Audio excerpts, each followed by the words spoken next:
Hello and welcome to AM Prime here on WESN Content Capital. My name is Keaton Shaw. Thank you for joining me this morning. I am joined by my guest. He is with us via Zoom. I welcome to the program the Honorable Minister of Public Utilities, Marvin Gonzalez. Good morning, Minister.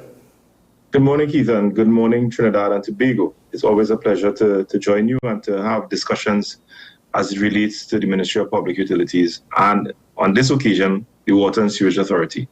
Well, thank you, Minister, for joining me. Just to brief our viewers this morning, you have stated your optimism that within the next 3 to 5 months, approximately 70% of consumers could benefit from a 24/7 supply of water. Now, before we get more into that, you actually took office on August 10th, 2020, following the general elections. It's just been under 3 years that you're now in the office. A lot has been suggested during your time. Thus far, what do you think you have achieved as Minister of Public Utilities? I think I've put the Ministry of Public Utilities and its agencies on a pathway to overall transformation in ways that we have not seen perhaps over the last 20 years or perhaps in the history of the Ministry of Public Utilities. The TNTech is on a pathway of transformation. It's looking to strengthen its capacity. We have commissioned the 220 kilovolt line that will strengthen the national grid just about 2 weeks ago. It's undertaking a rate review, something it has not done in over 20 years. The Water and Sewage Authority, we have a transformation plan. We've never had a transformation plan for the Water and Sewage Authority. That is now in train. The executive leadership recruitment process is almost completed. In the coming weeks, I intend to make a national statement with respect to the outcome of that restructuring process, and that will continue to go on for the rest of the year, where we go deeper into the organization at mid-level. So WASA transformation, something that we have never seen before, and that we've never also seen an integrated water resource management policy for Trinidad and Tobago, where we are looking at the water sustainability for our country over the next 20 years. We have never had a policy. That policy was rolled out over the last couple of months, as well as a strategic development plan for water improvement and water stabilization. That plan was approved. It is now being rolled out. It is as a result of that we were able to access some funding from the IDB to undertake some critical projects around the country to eradicate water supply of under 24/3, so that we can have a minimum water supply of at least 24/3 to 24/7. Over the last 2 years, we've also resuscitated the Community Water Improvement Program. We have undertaken approximately 50 successful projects all around Trinidad and Tobago, benefiting to 120,000 citizens and moving the 24/7 level of service from 32% when I came in as minister, and is now about 50% as a result of the successful implementation of a number of projects under the Community Water Improvement Program, where a number of communities receive water for the very first time. Honourable Minister, let me ask you, with all that you've suggested, which is good actually and commendable, why is that in 2023, which will be 61 years following our independence, and all the wealth that Trinidad and Tobago has accumulated and benefited from over such period of time, why is it that we're aiming for 70% for between 24/3 to 24/7?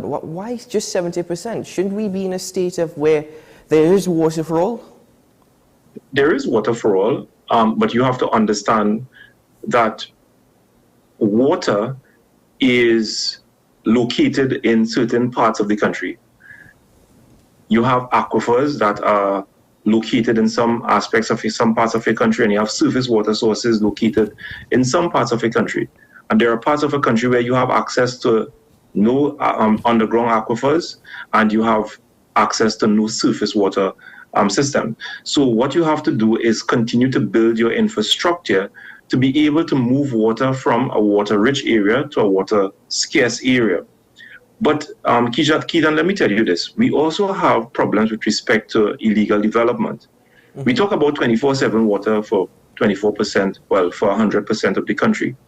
But no Minister of Public Utilities have been able to come out and explain to the country that whilst this may be a laudable objective, it may not be possible, because it is not like electricity. It is water. You need power.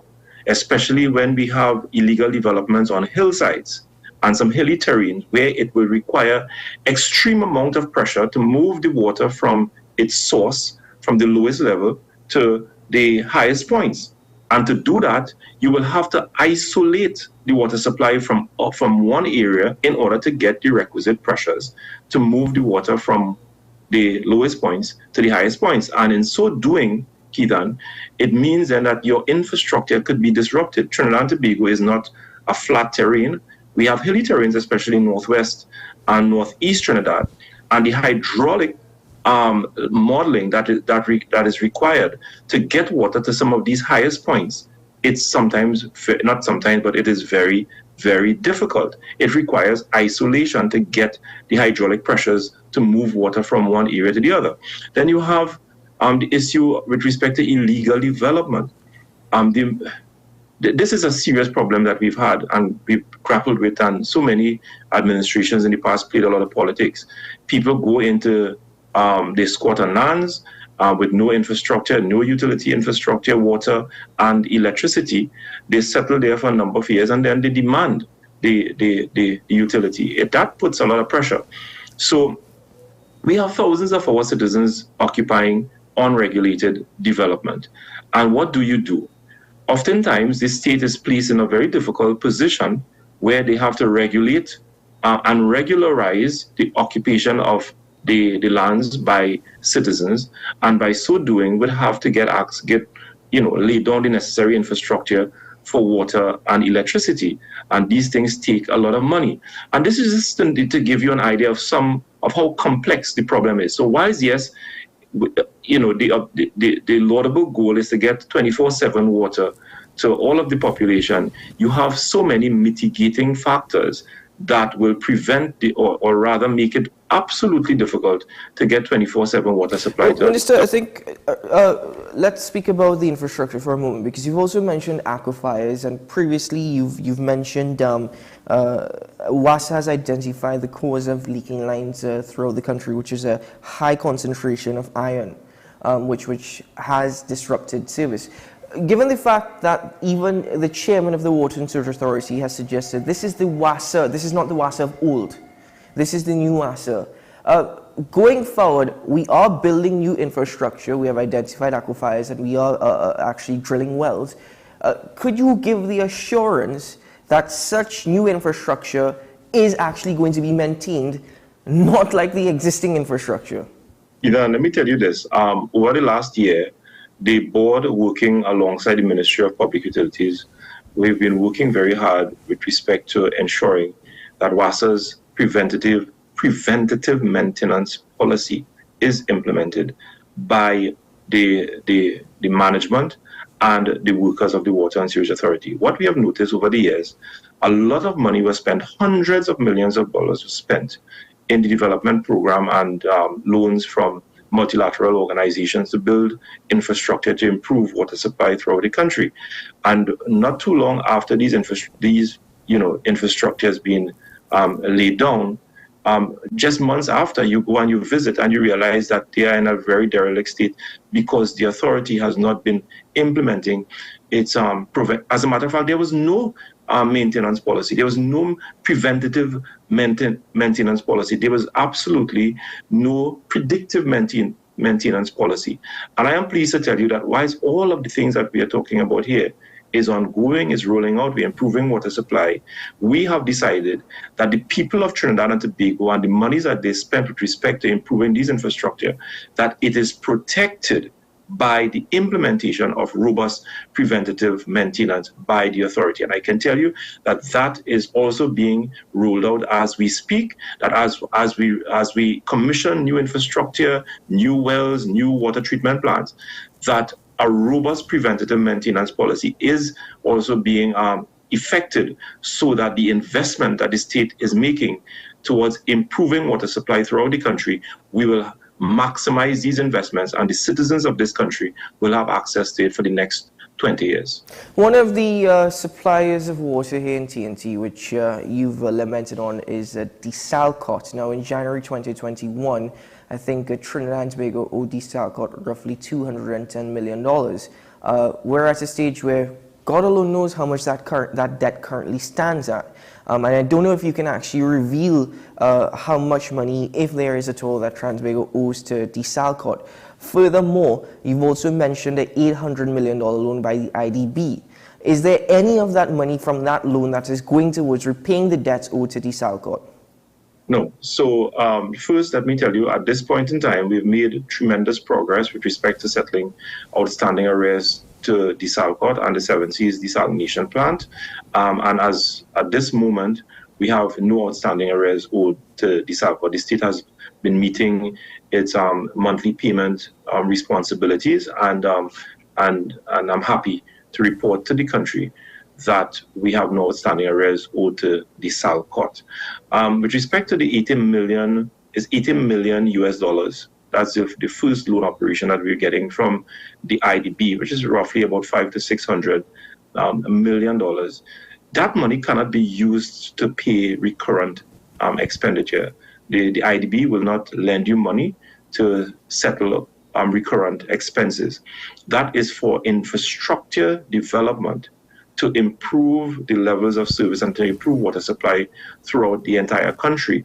And we expect that over 1 million citizens will experience an improvement in their water supply when that loan is fully disbursed and fully utilized. So that money, the 80 million US dollars, is going to be used for the drilling and recapping of new wells in critical or unserved and underserved areas. It will also be used to rehabilitate some old water treatment plants that have been producing below their design capacity. So the Freeport water treatment plant is an example of one of the water treatment plants that was designed to produce 3 million gallons of water per day. Now it is producing 2 million as a result of lack of maintenance. We intend to upgrade that plant so that it can be able to produce 5 million gallons of water as a result of the additional water that we are going to get from the 6 wells that we intend to drill in the coming months. And the same intention that we're making for Guanapo, which is in Arima, in Roxborough, in Tobago, in Chatham, in the south, Navet water treatment plant, the North Oropouche water treatment plant, the Marval water treatment plants. All of these plants will be upgraded so that they can produce water at their design capacity, and the thousands of citizens that get their water from these plants will see a dramatic improvement in their supply of water. Well, correct me if I'm wrong, Minister, but as far as I know, you've also suggested that you'd like to wean the citizens off desalinated water by 2027. But there is also suggested in an article from the Daily Newsday that you are planning, it is at least one of the options that is being explored, to boost water supply by building a desalination plant in Cedrus. Isn't that a bit strange, given that how we've lamented the cost of supplying water from Disalcot, wanting to get off a desalinated water supply by 2027, but now constructing another one in Cedrus? It's two completely different things that we are referring to. Yes, the common denominator here is desal water. In the Disalcot arrangement, what you have is a take or pay contract with a private company that is contracted to treat the water from your sea, the salt water, treat the water, and to produce a minimum amount of water, 40 million gallons of water per day, where the utility company, through the government of Trinidad and Tobago, enter into a commercial agreement to purchase water at a particular price of $1 per cubic meter. So that is very expensive, which results, and the same for another desalination plant in Point Fortin, which is the Seven Seas desalination plant. I think the commercial arrangement with that private company producing 5 million gallons of water per day is $1.50 per cubic meter, even more expensive than Disalcot, resulting in a situation where the state pays nearly 700 to 800 million TT dollars annually for desalination water. With respect to the desal plant that I made reference to for Cedrus, it is WASA that is investing in the construction of a package, which is a very small, compact package water treatment plant. It is not entering into commercial arrangement to purchase water from a private company to disseminate to their customers on the domestic, industrial, or commercial grid. So in this particular case, WASA is not buying the water. It is a normal water treatment plant that we have, like, for example, in Freeport and all over the country, where the water is from your freshwater source, your underground aquifer, or from a surface water. On this particular occasion that I made reference to, it is a normal plant, which is desal in this particular arrangement, because we don't have underground aquifers in the Cedros area or any surface water source. So the only option we have is to drill a saltwater well from the ocean, and WASA owns the desalination plant, and it is very, very costly, no significant cost. We'll treat the water, it is not purchasing the water, we'll treat the water and disseminate it to its 20,000 customers in that area that have been impacted by poor water supply. So you make an investment perhaps of about $15 to $20 million in a desalination water treatment plant. You're not purchasing the water, you are treating the water with just singular investment, and you will have access to that plant for the next 20 years to provide approximately 1 million gallons of water for the people in that area. And you're not entering into any commercial arrangement to pay on a monthly basis, or on a yearly basis, hundreds of millions of dollars for the water. So it's a completely different arrangement. So this is not necessarily an option that is being explored. This is an option that you're going ahead with, given the information that the tendering process is due to begin next month. Correct. We are going ahead with it because we have undertaken several analysis in that area, Cedros Icacos area. That area has been suffering for water for over 20 years to 30 years. It's on the extremity of one of the Granville water treatment plant, and that area has grown exponentially over the last 20 years, and water production has not increased to satisfy the demand. As a matter of fact, the plant, because of its dilapidated state, it has reduced its production of water. And so you have a reduction in the production of water at your main source, and you have an expanding population. That is a recipe for poor water supply, because if your demand is increasing and you're not increasing the production of water, then you are going to find yourself in an unfortunate position where the utility company, as is what is taking place now, where the utility company cannot meet the growing demand of the people in that southwestern peninsula. But what is also unfortunate, Minister, in disrupting supply is algae blooms, which we know is affecting desal cod. So what's to say it's not going to affect the plants at Cedros? Because on this occasion, and the plant that we propose to construct in Cedros is not it's an underground, it's a saltwater well. So it's a well that is going to be drilled in the ocean where the water is extracted below ground, but it's just on this occasion it's salt water. With respect to the desal cod facility in Point Lisas, that water is taken from the ocean. It's extracted from the ocean, and algae bloom is something that affects the water. It's a growth of a marine plant in the ocean that discolors the water and result in certain level of contamination, resulting in and given the design of the plant has not been designed to treat water with algae blooms. So and that's the challenge that desal cod has. It means that it would have to upgrade its treatment capacity to be able to deal with the algae blooms that have been impacting its water production. But what we propose to do in Cedros, it's far different, and of course the technology will be more up to date to be able to treat with some of those environmental matters that may impact your water supply in recent times. You know, unfortunately, 20, 30 years ago, we never had that problem, but because of climate change and your ecology is now being so overly sensitive, all of these challenges, they occur from time to time. And what the utility company would have to do on this occasion, a private water supplier, you need to continuously upgrade your technology, upgrade your infrastructure to be able to deal with some of the issues that may come up from time to time in the supply and the production of water. Honourable Minister, my final question to you this morning, and thank you very much for taking the time out of your busy schedule to join me on AM Prime. But given the fact that WASA is now going to be they're going to own and operate this desalination plant in Not a Cedros. Desalcott is a company. No, well, my apologies. Desalination plant in Cedros. Thank you for the correction. Right, in Cedros.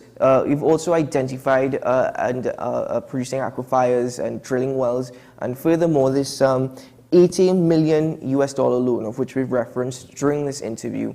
Are there any plans or intentions to review and perhaps increase water rates throughout Trinidad and Tobago in the near future? So, a part of the in the transformation plan that and the report of the cabinet subcommittee in 2020 or 2021, is a committee that I chaired that looked at the operations of WASA. One of the things that the cabinet subcommittee recommended was a review of the water rates in Trinidad and Tobago, because WASA has not had the benefit of a revised water rate since 1993, and it is what also contributed to the poor performance of the utility company, because it cannot survive without state subvention, where we are spending over $1.3 billion annually to basically prop up water. And one of the issues and one of the things that happened over the last 20 years is that arrangement that was entered into with desalination or Desalcott and Seven Seas, which literally bankrupted the organization, that's WASA, because that $800 million that I referred to, that money is coming from the treasury, because WASA simply cannot pay that expenditure from the revenues it collects from its outdated rates. And that's the reason why I'm saying that we need to wean the citizens, at least the domestic customers, out of that arrangement, so that it can give the utility company that opportunity to allow the revenues that it receives from its customers to be able to go into infrastructure development. So moving forward, the transformation plan also recommended that we have a review of the rates for water so that we can put WASA on a sustainable path to also wean it from its heavy dependence on the treasury, so that it can collect enough monies from its rates, so that it can improve its levels of service without having to rely on the government of Trinidad and Tobago to even pay its employees, etc. As a matter of fact, what we are trying to do is to allow the utility company to be able to satisfy its recurrent expenditure. You pay your employees, you undertake your maintenance work, you undertake your rehabilitation work, you undertake pipeline infrastructure upgrade, and the state will take care of your infrastructure development, your capital investment program, meaning programs to continue expanding your water treatment plants, drilling of new wells to improve water supply. The state will undertake the funding of these programs, but your recurrent expenditure will be taken care of by the utility company itself. But to do that, the utility company will need a revision of its rates to be able to get the necessary revenue to run its day-to-day operation. So that is well on the way. The business plan has been submitted to the RIC. Very soon, I guess the RIC will be speaking to the country on that. And by the way, I'll tell you this, Keaton, WASA has never prepared a business plan since its inception. WASA is, for the very first time, you talk about some of the accomplishments that I made since I became Minister of Public Utilities, I can boast that for the very first time in the history of Trinidad and Tobago, WASA completed a business plan. A business plan is a very technical document that requires a lot of research, a lot of data to be presented to the RIC, and we were able to do that in 2 years. But whilst we do that and look at the rate review issue, which is very, very key for the transformation of WASA, we also recognize that we, or the authority, needs to do more to improve the levels of service throughout the entire country, because you cannot go to the population and ask for a rate review and you are not doing enough to improve the levels of service. So all of these things we are doing at the same time, undertaking critical investments to improve the levels of service from 50% as where we stand right now. Hopefully we can get to 70% of the population. The other 30%, whilst they may not have 24/7 water supply, they can have at least 24/5, 24/6, 24/4. But the minimum level will be 24/3 and above. 30%, and perhaps that can even get better, closer to 80%, depending on how we continue to roll out these programs throughout the entire country. So all of these things are being done at the same time, ensuring that WASA gets on a sustainable path so that it can take care of its day-to-day expenditure.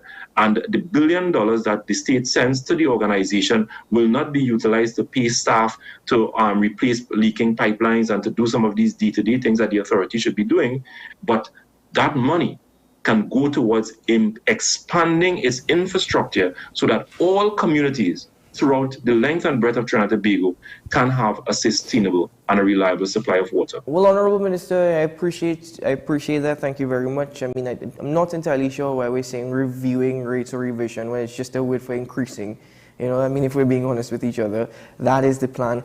But I look forward to your statement in a couple of weeks' time with regards to the transformation of the Water and Sewerage Authority at the executive level, and I hope that the business plan that has been built under your tenure will be shared with the public so that they have an idea as to more what's going on. But thank you very much, Minister, for joining me this morning. Do have a good day and keep well. Thank you very much, and thank you for having me. God bless you, and God bless your listeners and viewers. Thank you, sir. Go and have a cup of coffee. Long day ahead. Thank you very much. Have a good one. Nice.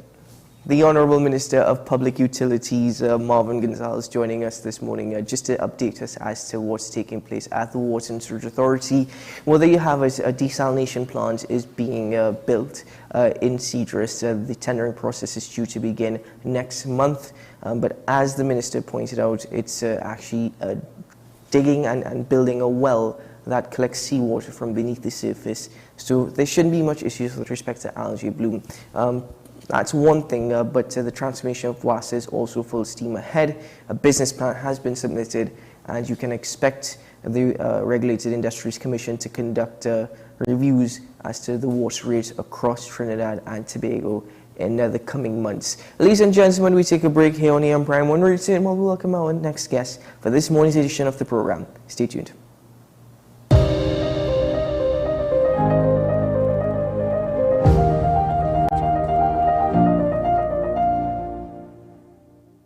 The best laptops and tablets are at dbesttoys.com. Get a Gateway 14.1-inch Ultra Slim notebook or an HP 14-inch laptop at the best prices in TNT. Get the Fire 7 tablet for $474. You can also shop the latest Amazon Fire Sticks. Call now at 32-DBEST to order or visit us in-store at Forces Flagship Mac Bean.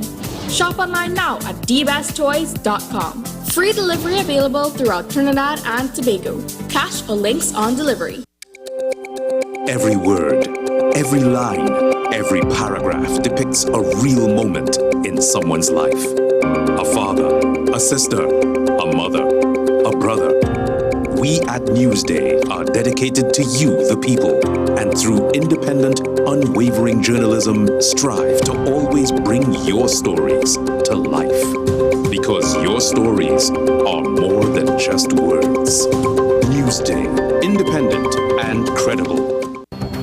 The issue, the continued rise in the price of flour and its impact on the cost of living in Trinidad and Tobago. How should we go about it? I want to ask you, what has been revealed to you about the state of vulnerability in the country because of this exercise and because of what we're going through? Is the government losing the war on the vaccine front? The discussion should revolve around the common good for the greatest number of people in Trinidad and Tobago. How do we inculcate a sense of respect and regard for people who may not be of your own political ilk or persuasion?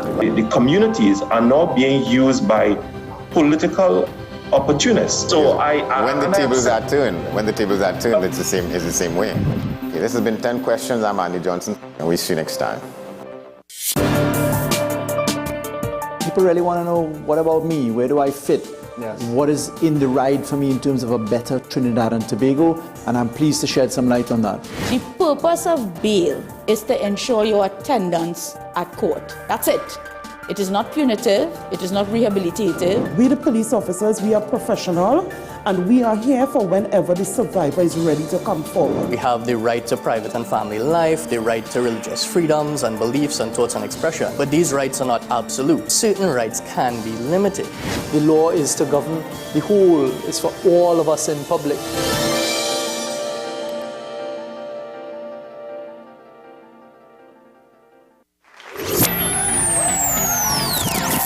This May, the spectacular event you've been waiting for is coming.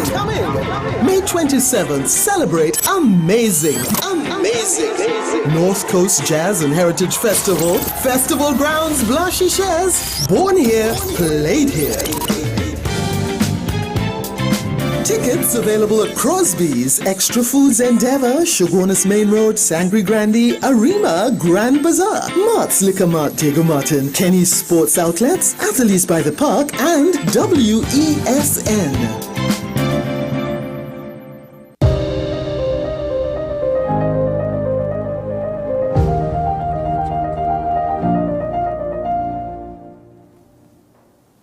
Welcome back to AM Prime here on WESN Content Capital. Thank you for staying with us, ladies and gentlemen. Now, as you're aware of, AM Prime is very happy to collaborate with North Coast Jazz 2023.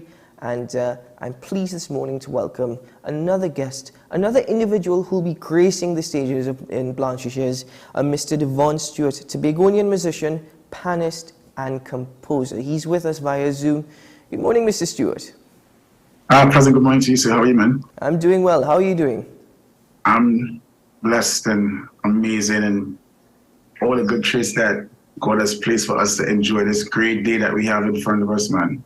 Well, I appreciate the dose of positivity, actually, and I also appreciate the steel pan in the background. Yeah? This is my baby for over 40 years. 40 years? Wow, that's incredible. Yeah, man.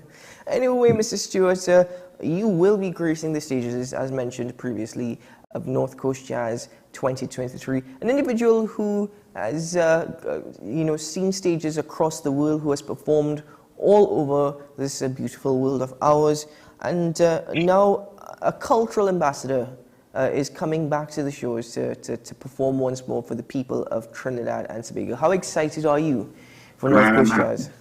I'm really, really happy. I want to thank the team at the North Coast Jazz Festival, the committee, for extending the invitation and making the contact for me to make myself become available to perform on this platform. And it is really, really a blessing to grace the stage with so many great local acts that would be on showcase come the 27th of May.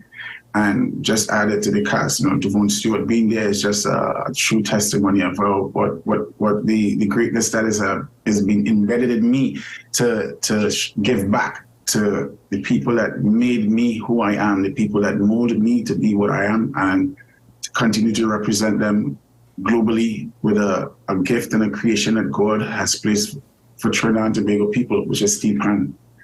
Mm-hmm. Well, there's been a description of yourself being a refreshingly honest musicality. What does that mean? I've been through the ranks where I came from a humble beginning back in Tobago. My parents being a part of a lot of steel bands in Tobago. I came to Trinidad at a young age. I started off playing pan in Trinidad with the Moko Renegade Steel Orchestra, being a part of many local competitions and stuff like that.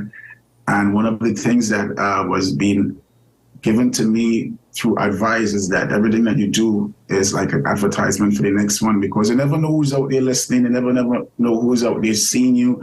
So that level of professionalism has been instilled in me from an early age, which I have been doing great things and becoming a successful musician, steel pan arranger, steel pan performer, composer, and representing a fraternity with the highest level of commitment and togetherness and love that I have. And being on the stage, being there in the public domain, gaining respect from a lot of individuals, and I kindly appreciate it. And without these individuals, and it's not to say that I want to single-handedly call anyone's name, but everybody that played a part in Devon Stewart being what he is, they could safely say that he's an enigma, a graceful soul to the music industry here in Trinidad and Tobago. And with all the accolades and achievements that I have, Grace, it just placed me in a place where it's only fitting for me to give back and to come back on stages and make people feel happy with the universal language God has made for us to live and come together with, which is music. So with me being that happy flagship individual, it just tells the story of 40 years in the business that people have this great respect and admiration for me. You've spoken about who Devon Stewart is as an individual, but just based off our brief interaction thus far this morning, I also see that you're a very spiritual individual. That spirituality and who Devon Stewart is as an individual, as this individual who has played on stages for the last 40 years, has even seen the evolution of the steel pan movement, not only in Trinidad and Tobago but across the world.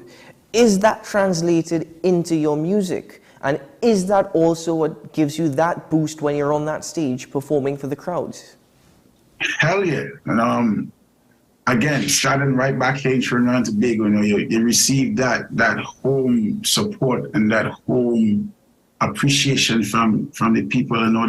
There's a saying, never ever down the bridge that they cross to reach where you reach, and when from the time you grace the international waters and you get that feeling of exhibiting that showmanship and that pedigree of displaying high performances and on the stage, it just sends that electricity of goodness and fulfillment from me to continue to represent the red, white, and black everywhere I go, because I keep it at heart. And the instrument has done so many great things for me, and I have so many things to do, and I'm in the process of doing to contribute to be contributing to the fraternity. Being a global ambassador for the work that I've been doing. It just tells the story of the Devon Stewart story, from Scarborough to the Savannah stage, which I've been very, very successful on many occasions with bands. Most recently, I'm the champion arranger for 2023 with the DPTT Renegades. I'm on stage performing, champion arranger for medium band Pan Elders back in the days, and it just tells the story. So when I go out there, I'm just doing, continuing the process of delivering good work on the international steel, where steel pan is in good hands, because I've been doing a lot of master classes, a lot of lectures, a lot of workshops, a lot of recordings, a lot of motivational speeches, and that just resonates from the mantra that was given to me: always do things to the point of advertisement for the next one. So North Jazz Festival has the opportunity to come out and see what Devon Stewart has been doing for over 40 years. Well, this is interesting. You've had over 30 recordings. Your debut album, Stroke of Genius, was recorded in full electronic pan, if I'm not mistaken. Yes, it was done in electric pan, invented and created by Mr. Salmon Cupid. All the instrumentations that was done on that instrument was done by yours truly, Devon Stewart. It took me like 2 days to do that recording, and it was really, really fun in doing that project out in Toronto, Canada.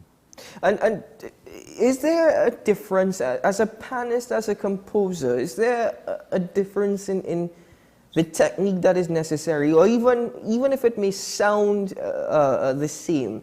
It's always different when the actual musician is using the steel drum that is behind you, which you use the pan sticks to actually beat, or an electric pan. I mean, isn't that an amazing transition? How would you describe it as playing both musical instruments? There's no major transition in it, because at the end of the day, my occupation is being a musician, and I put in all my emphasis on mastering my craft. So it may sound to many that it may look difficult for people, but for me, it's like a pilot flying a plane or a doctor performing a surgery, they do what they have to do to become successful and mastering their gift. And I've been doing that for many, many years, so transposing that level of vocabulary from the acoustic instrument onto the electronic version of the instrument was just like a walk in the park for me, because again, music is my being a musician is my occupation, and I apply all the traits of just being mindful of what is around me, being very, very vigilant in listening to other people's creation and getting ideas and what I want to do with my creation. So every time I go into the electronic version of the instrument, and I multitask in over 9 or 10 or 11 different voices. So when I go onto the instrument, it's just like building music, what I could basically do with the acoustic version of the instrument. With the pan, the acoustic version of the pan is much more just like you're using 2 sticks or 3 sticks or 4 sticks you could play. But with the electronic versions, it's more like you're using a piano with a MIDI interface where you can use all 10 fingers. So I can create and make things so full in that one person could create at the same time with the electronic version of the instrument. So it becomes very, very it's an easy transition for me to bring about that light. It's like, for example, having a band perform on stage for Panorama.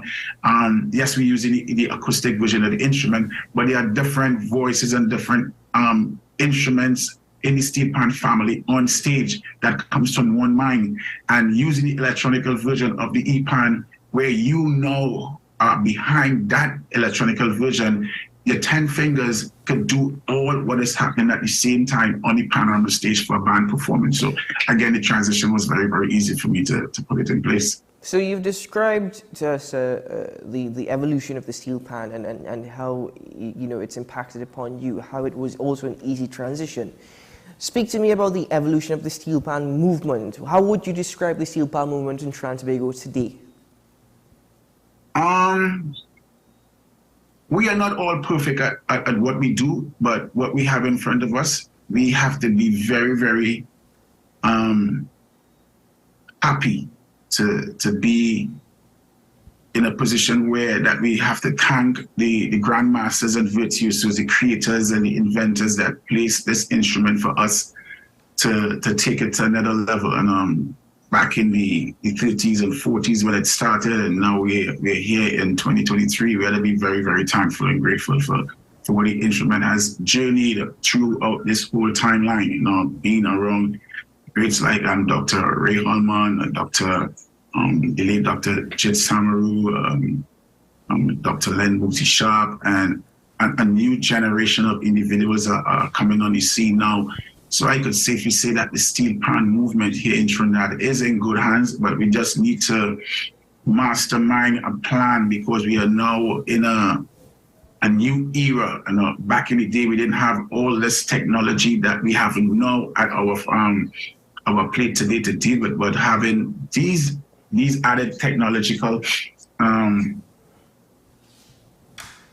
creations that are wrong and inventions that are wrong, the instrument has now the potential to gravitate new wavelength and on a graceful wavelength that we have capable individuals that are studying the craft. They are masterminding the craft, including myself, Andrew Whitehouse of the USA, Dante Panton, from arranger from Starlet. Well, Mr. Stewart, let me ask you, as an individual who has more or less seen it all with regards to the steel pan movement and the evolution of steel pan, Trinidad and Tobago associated with the steel pan more so with the Caribbean, actually, but we've also seen steel pan being played throughout the world, being played in schools and universities.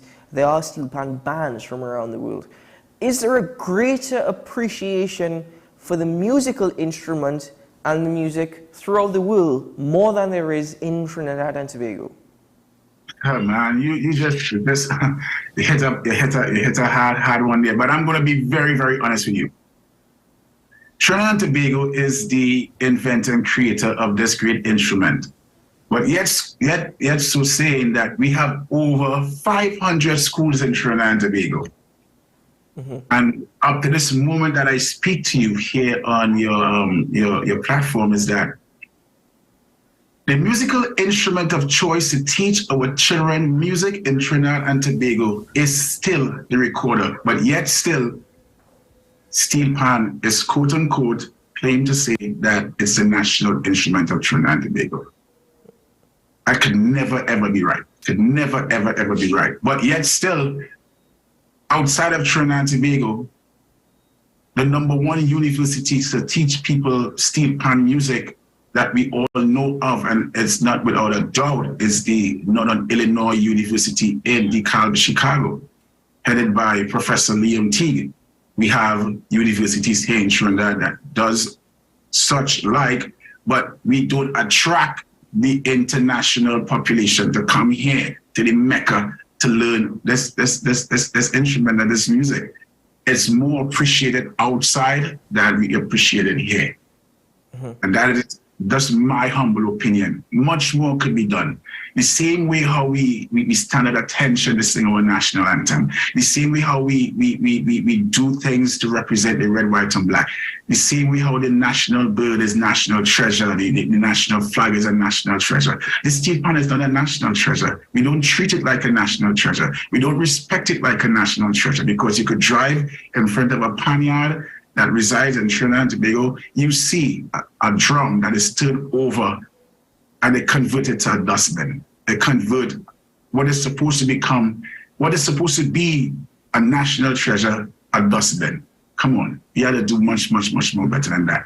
And the people of Trinidad and Tobago, we have to hold ourselves highly responsible and accountable for changing that narrative and to bring some level of respect to this great instrument that has paved the way, and I believe is the brightest light where culture in Trinidad and Tobago could ever dream of seeing and having at its table today, because steel pan is global. It's in Morocco, it's in South Africa, it's in Japan, Australia, New Caledonia, Argentina, you name it. Steel pan is all over the world, and we have some great virtuosos in Trinidad and Tobago that are flying the flag, that reside in, have made other countries their home, and they're doing just great with the instrument.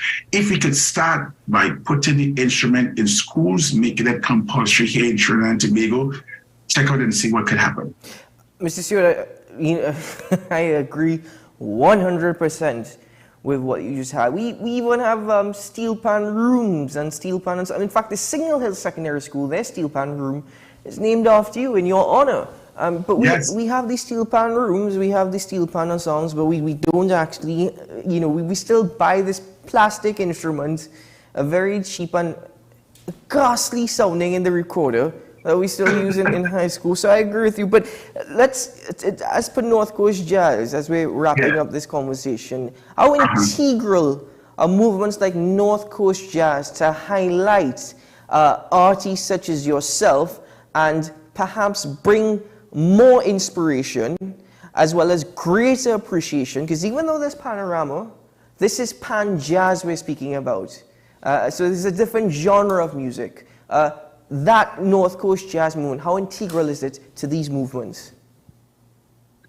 Well, first I want to say thanks to Miss Margaret Gittins for making that initial contact and placing the opportunity for me to be on the stage. I've been doing it for many years before, and she have seen what I could display on a stage, when coming to performing and to bring that light of entertainment to the stage, to make the patrons feel satisfied for what they'll be spending, to come to events such like this. I'm eagerly waiting on that day to come to grace the stage, to meet and greet people through, again, a universal language that we could all communicate with. As the late great Nestor Bob Marley said, one good thing about music, when it hits you, feel no pain. So when you come to the stage, all your pains of suffering and making you feel down and out, music on that day from the national instrument with yours truly, Duvon Stewart, along with the added cast that is there,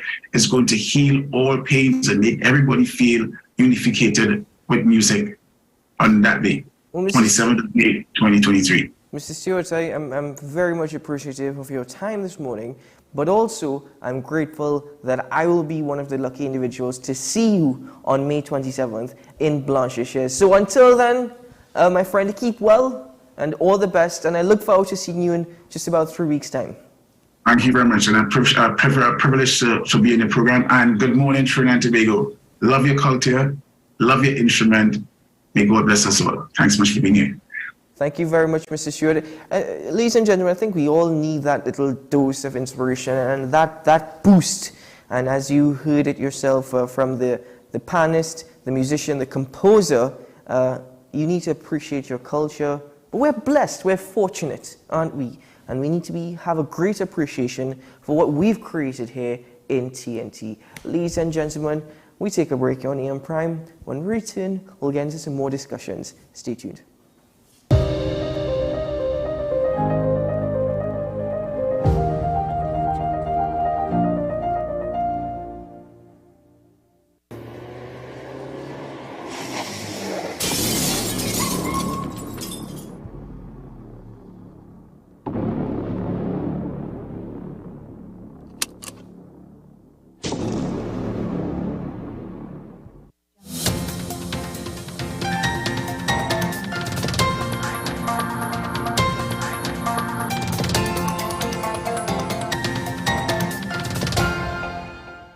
Here's your WESN News on the Hour. I am Sarah Ali. Thanks for joining us.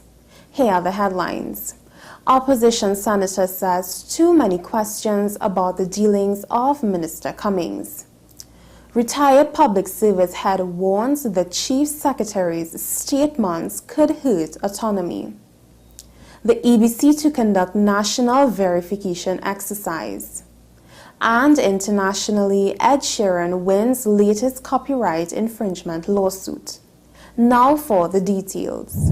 Opposition Senator Jayanti Lakshmi-Dayal has repeated her call for the Office of the Commissioner for Cooperative Development to be removed from operating under the Ministry of Youth Development and National Service. The senator appeared on WESN's Talking Point, where she stated that there are just too many questions regarding the actions of the Minister of Youth Development, Foster Cummings. There are just too many questions being raised about this particular minister. So much so that it triggered the intelligence arm of the TTPS to write a report to the special branch. So much so that it triggered the Anti-Corruption Investigation Bureau to launch an investigation to approach the court for orders to get into the bank accounts and so on of these companies, and yet still this minister is being allowed to sit in the cabinet. And that, to me, is what the real issue is. Retired head of the public service, Reginald Dumas, stated that he would have not responded in the manner that the chief secretary did in response to the most recent calls for fresh THA elections. Speaking on WESN's AM Prime this morning, Mr. Dumas said that while there was no legal reason that he would require fresh elections to be held, the statements by Prime Minister Keith Rowley over the legitimacy of the executive's new political party did not necessitate language that comes across as impolite and disrespectful. Mr. Dumas further stated that he would have preferred a more diplomatic approach due to the possible repercussions for Tobago autonomy. Here you have a situation in which this exchange of words, or not so much exchange, but what Fadi has said, or minding your business, where this has occurred. And you can have a situation in which the government then says, well, okay, if that is the way you want to play it, leave that bill there. You say you want internal self-government, wait some more. I'm not saying the Prime Minister will do it, but it is a possibility. You want me to mind my business? I will mind it. You mind yours, I will mind mine. And let's see what happens. Since you depend on me for funds, I will send the funds, of course, because they've been voted by Parliament, but I will send them in my time and at my pace. The Elections and Boundaries Commission has informed representatives of the major political parties in both Trinidad and Tobago about a national field verification exercise of the electorate. In a press release published yesterday, the EBC stated that this exercise will be conducted on both islands in the upcoming months and will allow the EBC to fulfill its legal mandate of providing a comprehensive update to the country's list of electors. EBC Chairman Mark Ramkerry indicated that while there is standard field verification work done on an ongoing basis, there is the occasional need for a national exercise, with this one being of critical importance, as the outcome of any election is only as good as the credibility of its electoral list. Internationally, Ed Sheeran has won a copyright infringement lawsuit over the similarities between his Grammy-winning song Thinking Out Loud and the Marvin Gaye classic Let's Get It On. The jury found the musician did not engage in willful copyright infringement following a trial that saw Sheeran playing guitar and singing in court. The jury reached its decision after roughly 3 hours of deliberations. This is the second copyright infringement lawsuit that Ed Sheeran has won, winning a lawsuit last year over his 2017 song, Shape of You. Well, that's news to the hour on WASN. I am Sira Ali. Thanks for watching.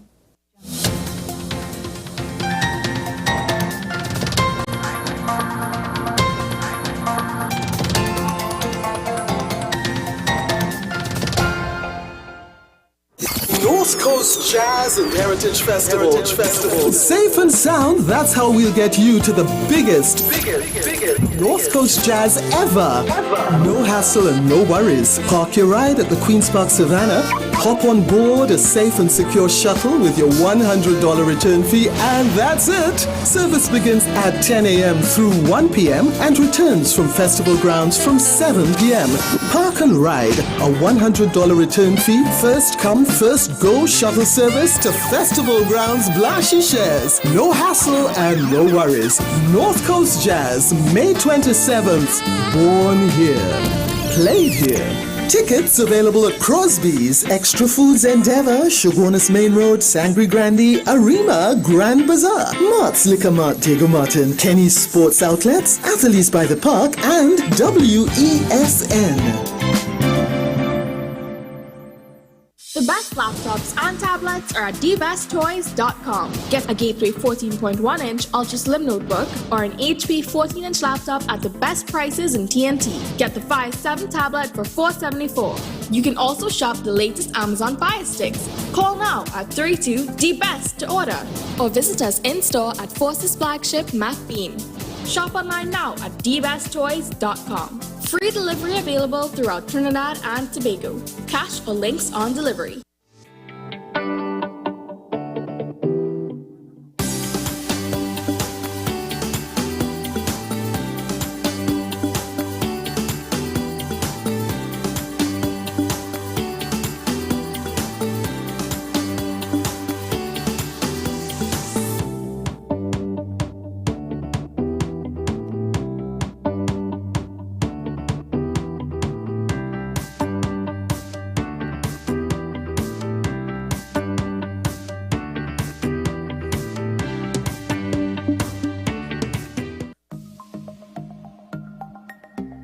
Knowing how to tell authentic is as easy as 1, 2, 3. Find it, match it, search it. Step 1. Find the style number on the tag. Step 2. Match the style number inside the jersey with the number on the tag. Step 3. Search it. A quick Google search of the style number will verify the jersey is authentic when the search results match the jersey being searched. Don't be fooled by counterfeit jerseys. Before you buy, remember to find it, match it, search it.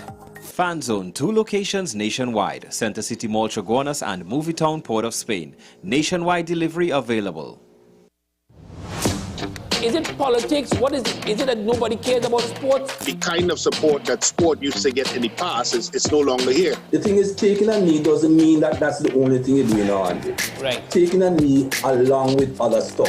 Samantha, what are you looking forward to when you return home to Trinidad and Tobago after winning the title? Thank you very much for speaking it into existence. Is it no pressure on Nicholas Ball? It makes me more motivated to work hard and to go out there and rep the red, white and black. Why are we sending a team to the Winter Olympics? There are a number of Trinbagonians who are in the diaspora and have grown up in winter sport. It's an opportunity that the Trinidad and Tobago Olympic Committee will not close the door on. I also believe in the players that we have. Once you can motivate the players, you can get the best out of them.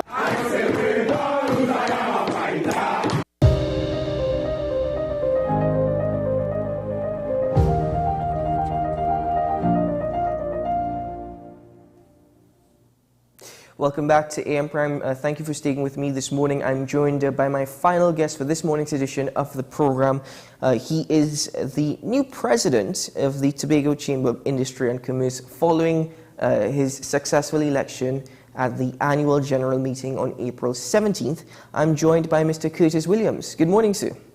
Hi, morning to all your viewers and listeners. It's just nice to be online with you guys.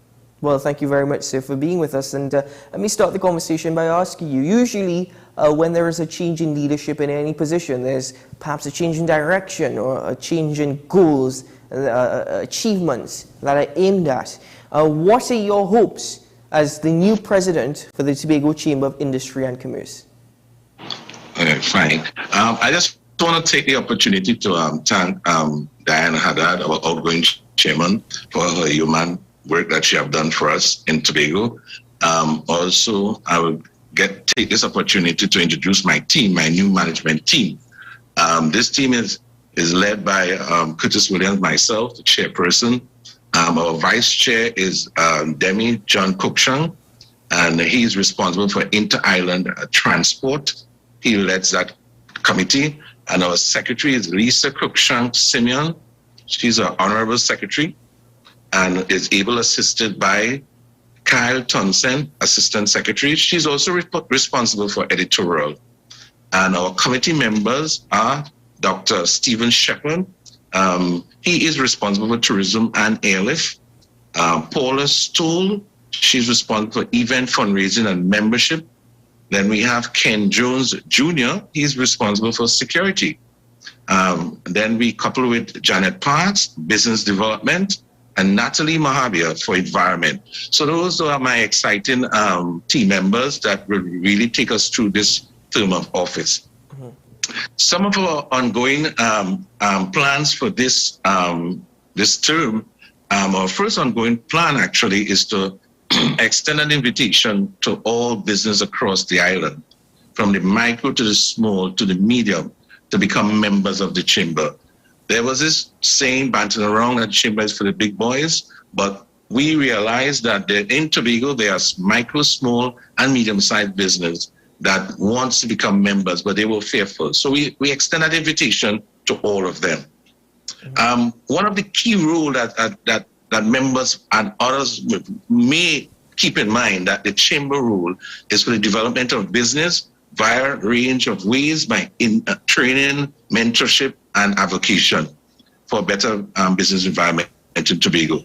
So coupled with that, we know we are faced with a couple of challenges presently, and we definitely asked our chief secretary and his executive for meetings so that we could discuss some of the plans that they have for the island and how best we can couple with them to get these plans to fruition.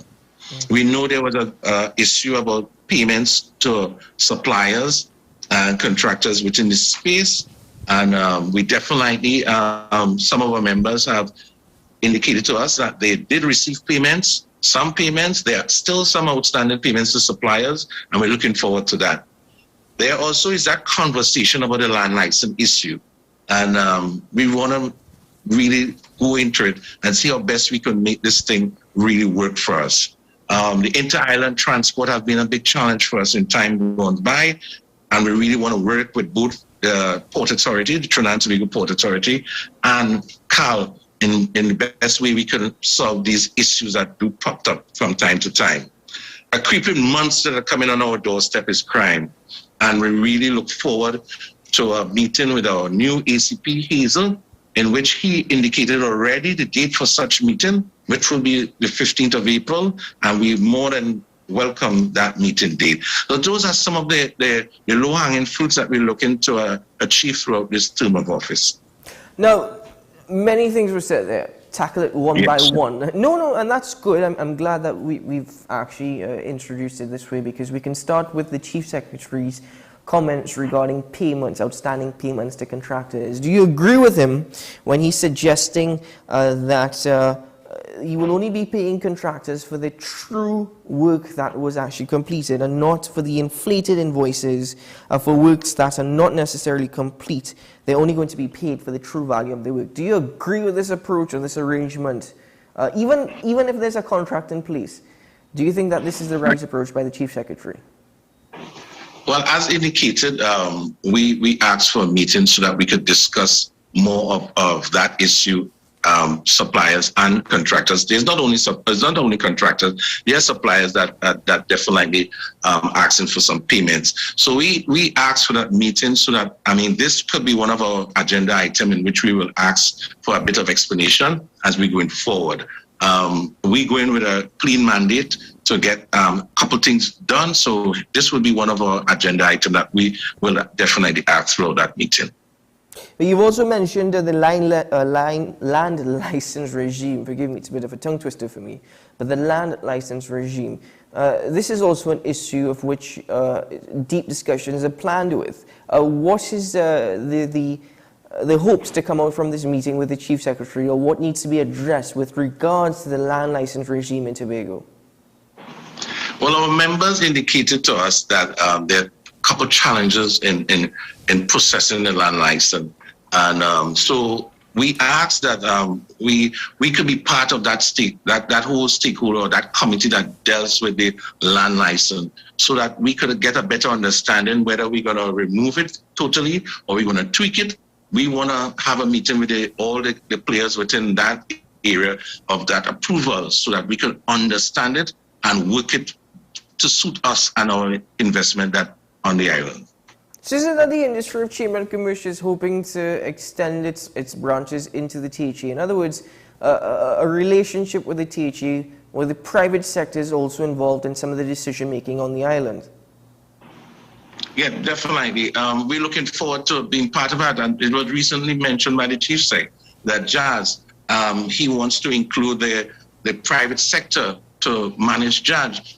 And we are all excited about that. We want to know what the festival committee's agenda will be, and we're definitely willing and more than willing to be part of that initiative to get the private sector more involved in jazz, and instead of the government being the big stakeholder in jazz as previously gone. You expressed the willingness, but is there the willingness of the membership to be more involved in such ventures and such organizations, perhaps? Are they willing to risk the investments in these experiences, such as Tobago Jazz? Well, definitely. It's a conversation, and we need to have that conversation so we can see what is there for us as a private sector, and probably there may be some tweaking need to be taking place, and we definitely will be more than willing to support in that way, because as it was before, there are lots of money spent on the festival, and we want to make it more meaningful and profitable for the committee. Does the business community on the island of Tobago have the capital to invest in such projects? Yes, okay, you want to be involved, but given the state of the business and even following the COVID-19 lockdowns and restrictions, even where tourism hasn't returned to levels pre-pandemic, does the island have the capital? And that's a great question, Sean. That's a great question. And hence the reason why we're looking forward to our payments. And maybe when we got these payments, we may be able to have something left so that we could do some sort of investment. Besides that, we're also looking for investment outside the island, maybe regional, that they're willing to come in and partner with us to get the Jazz Festival to be a private sector initiative and get away from being more government initiative. Let me speak to you now about crimes. Tobago has recorded its 5th murder for the year. It doesn't seem too harsh given the statistics and the style of Trinidad. But 5, especially before the halfway period for the year, is a lot for Tobago. You have a meeting with the new head of the Tobago Police Services, Collis Hazel, which is due on May 12th, if I'm not mistaken. But is there any concern at all with arguably the increasing criminal activity on the island, but also the fact that the new head of the Tobago Police has to split his authority and his time between Trinidad and Tobago? Definitely.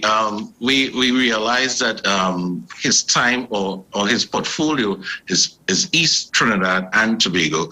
I think at that meeting he will explain that some more for us, because I clearly don't understand how it's been divided, but he will give us a clarification on that division and so forth. As I indicated, crime is a big thing for us. We are watching what's happening in Trinidad, and slowly, as I mentioned earlier on, it's a creeping monster. It's on our back steps, and we have to put the necessary things in place to ensure that business on the island is crime-free. Mm-hmm. Business on the island being crime-free, that's fair enough. But to what extent now is business being affected by... 5 murders, again, I can't stress that enough. It's actually a lot for Tobago. So what extent now is this affecting business operations on the islands? Because you hear often that murders aren't the real issue, it's more so with respect to robberies. And you're correct, right. We definitely have 1 and 2 break-ins and robbery on the island. And the team are working very hard at it.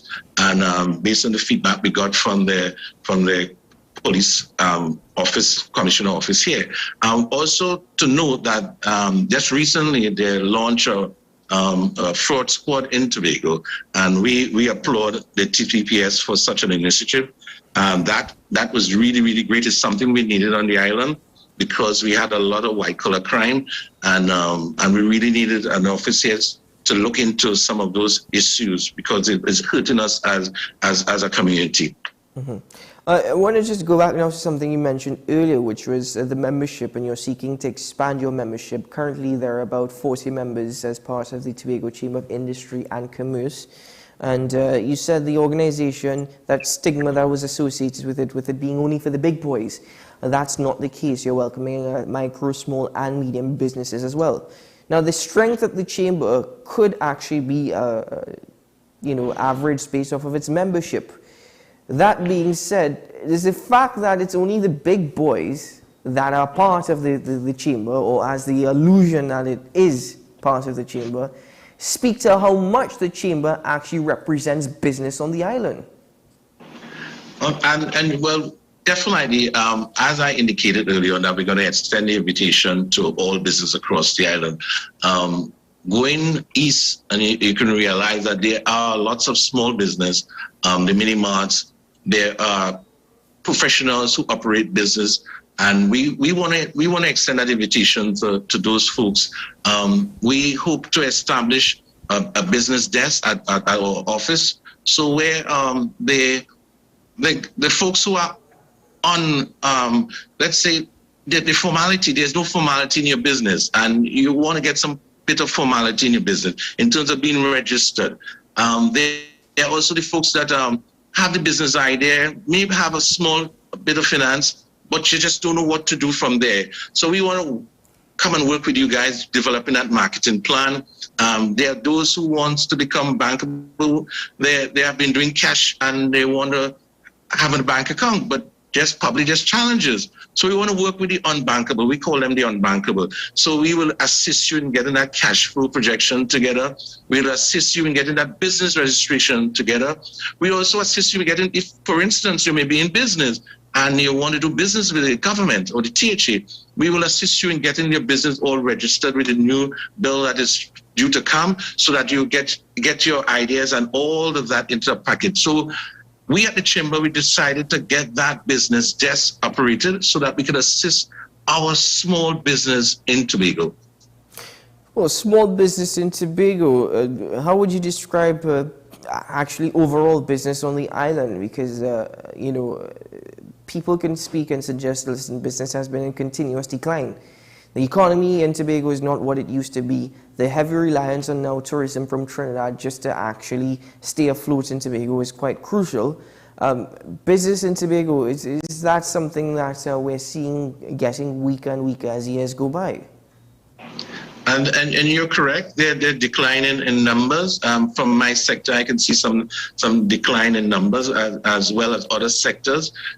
We're hoping to have some meaningful conversation with the financial sector, which is the banks and the credit union, in best what package best they can put together to assist some of our hurting business on the island. And one of our main committee, headed by our business development team, Janet Parks, she's definitely looking into that area in which we can assist our business to really meet the numbers. And we're all excited to get that business desk up, and so that folks can come in, and we extend that invitation again to all business across the island, whether you're a member or not. We want you to come in and have some conversation with us. We also want to push it a little bit more in that we actually going to come out to you further on. We're definitely going to come out to some of the business that cannot come to us and have a conversation with you, because it's all for Tobago, and that's where the Chamber meets here in Tobago. If it's all for Tobago, would you encourage people to invest in Tobago? As a businessman yourself, would you encourage people to come across to Tobago and make investments? Definitely, the island is open for business. We welcome all investment. What better place can you ask for? Clean, green, and serene. Definitely, the island is rich and waiting for investment. And you say that with absolute confidence, because that's risky business, any investment. And you say that with absolute confidence, but you've also highlighted so many difficulties and so many challenges, such as the inter-island ferry service and the inter-island air bridge. You've also spoken about the crime, even monies owed from the THA to contractors and suppliers. So therefore, it's a bit confusing this morning. Exactly how do we proceed? Well, as we mentioned with the inter-island transport, we can see that from the just concluded JAS that we worked with the Port Authority and Caribbean Airline, and additional flights were put on, and that was a success story. So it's just a matter of having dialogue with the players, and when you have these massive events on island, and how best they can assist you or partner with you to get some sort of solutions. So the just completed JAS is just a mere fact of an example of where conversations could really help in getting some of the issues going. Same thing with the payments of contractors. It's a mere fact of having dialogue with the Chief Sec and his executive. And that's what we hope to do within the next couple of weeks, indicating where we are and how best they can assist in getting us to where we want to be. Well, following your meeting with Mr. Collis Hazel and the Chief Secretary in Tobago, I look forward to welcoming you back to AM Prime to give us further updates. Anytime. Definitely. Anytime, we are more than willing to give you an update and some of the issues that have been played off throughout those meetings. Definitely. Well, thank you very much for making the time to join us this morning on AM Prime, Mr. Williams. Wishing you all the very best in during your tenure, and hopefully only positive news. Thank you, and thank you to all of your listeners and viewers. Keep well, sir. That was Mr. Curtis Williams. He is the new president of the Tobago Chamber of Industry and Commerce. Well, that wraps it up for this morning's edition of AM Prime, ladies and gentlemen. We've had some great discussions this morning, starting with the Minister of Public Utilities, the Honourable Marvin Gonzalez. We spoke to Mr. Devon Stewart. He'll be at North Coast Jazz, but I also appreciate his response with regards to here in TNT, our appreciation for culture and our appreciation for our own musical creation in the steel pan versus what we're seeing across the world, and then Mr. Curtis Williams to just give us an update as to what's taking place on the island in terms of the business sector and his vision going forward, what he hopes to achieve during his time there. But for now, that's where we wrap it up, and thank you very much for starting your day with me. It's always a privilege, it's always an honor. I wish you a great day ahead. I hope it's a productive one, with only good things. And remember, listen, you be the mature individual, you be the rational one, because at the end of the day, we can all make Trinidad and Tobago just a bit sweeter. I mean, we have to do our part as well, but have a great weekend ahead. And should things go good, well, bright and early, Monday morning, 6 a.m. here on AM Prime. I'll see you again. I'm Keaton Shaw. Bye-bye.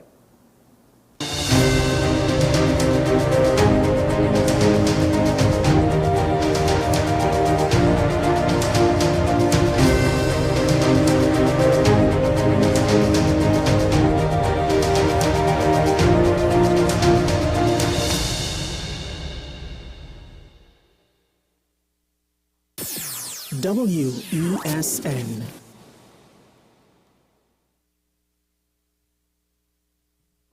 North Coast Jazz and Heritage Festival. Safe and sound, that's how we'll get you to the biggest North Coast Jazz ever. No hassle and no worries. Park your ride at the Queen's Park Savannah, hop on board a safe and secure shuttle with your $100 return fee, and that's it. Service begins at 10 a.m. through 1 p.m. and returns from festival grounds from 7 p.m. Park and ride, a $100 return fee, first come, first go shuttle service to festival grounds Blashy shares. No hassle and no worries. North Coast Jazz, May 27th. Born here, played here. Tickets available at Crosby's, Extra Foods Endeavour, Shogunas Main Road, Sangre Grande, Arima, Grand Bazaar, Mart's Liquor Mart, Diego Martin, Kenny's Sports Outlets, Athletes by the Park, and... I'm Keaton Shaw, and we are WESN, the content capital.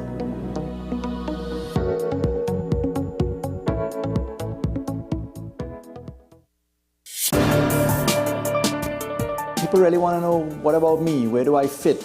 Yes. What is in the ride for me in terms of a better Trinidad and Tobago? And I'm pleased to shed some light on that. The purpose of bail is to ensure your attendance at court. That's it.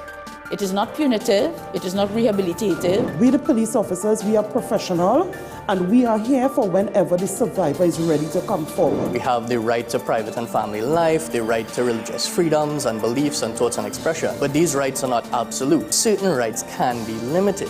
The law is to govern the whole, it's for all of us in public.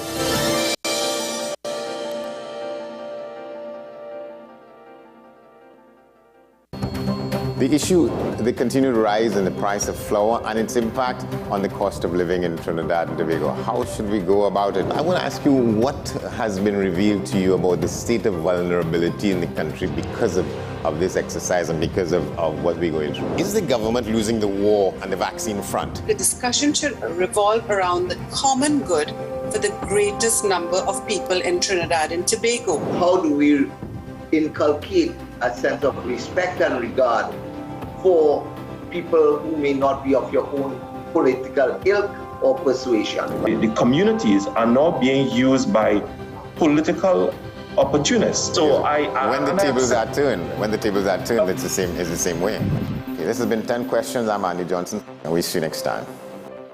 With society plagued by a host of issues, with debates surrounding our urgent concerns falling short, with questions of our future not always being answered. The conversation continues. Join me, Kemuel Pascal, as the voice of the youth comes to life. We will confront the controversial topics of today's world to gain answers that are key for a better tomorrow. One and One with me, Kemuel Pascal. Wednesdays at 10 a.m. Only on WESN, Content Capital. I am Sule A. Joseph, and we are WESN, Content Capital.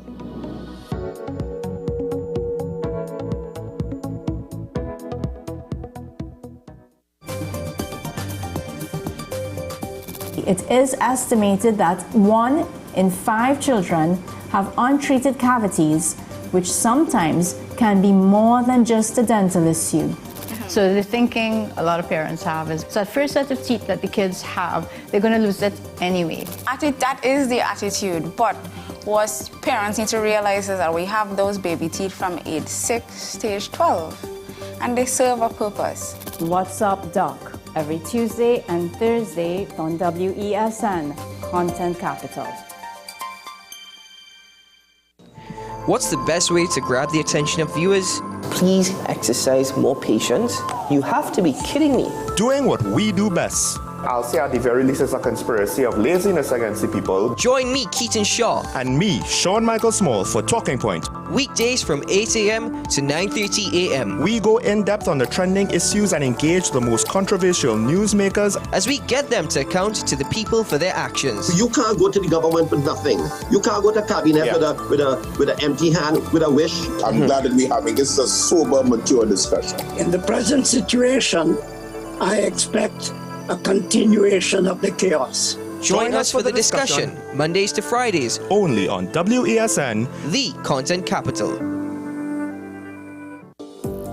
Join me, Sule A. Joseph, as I delve into the day-to-day psychological issues plaguing our society.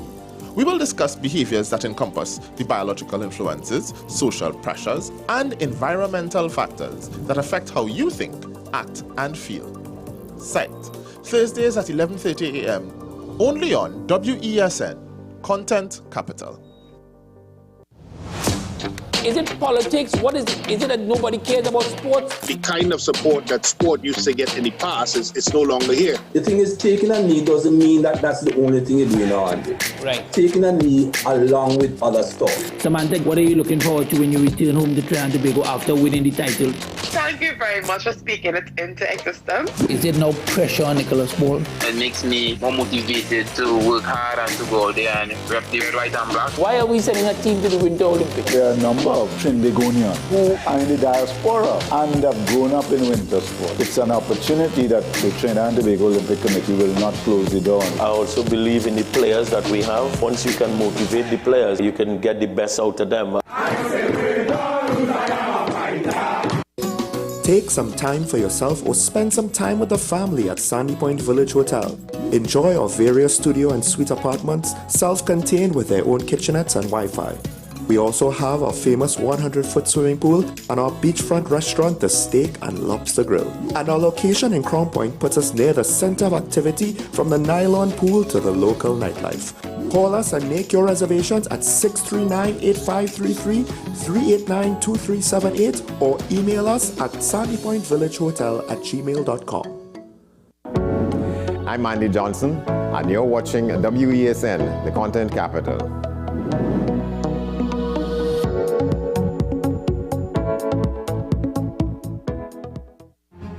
We are WESN, the premier platform for Caribbean content. WESN, covering West, East, South, and North. WESN, we entertainment, sports, and news. WESN, available on Greendot 7, Amplia 118, Airlink 17, Bmobile 107, Digicel 21, ICNTT 105, and Flow 110. Connect with us at WESNCC or stream online at www.wesncc.com. WESN, your premier platform for Caribbean content. Every day, we communicate through stories. Stories of ourselves, our challenges, our goals, our experiences, and our aspirations.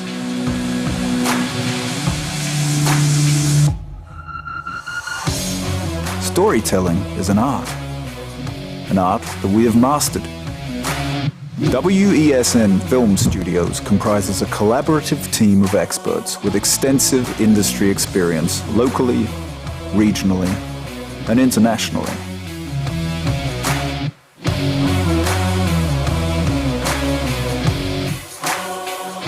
The ability of your business to successfully communicate with your preferred audience depends on the strength of the stories you tell.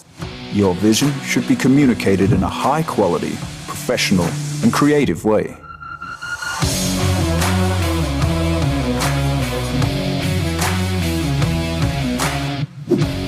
From concept to post-production, advertising to film, multi-camera productions, live events, streaming, and virtual conferencing, we are WESN Film Studio. Let your own unique voice be heard and your vision realized. Call us today at 628-5835 for your next production.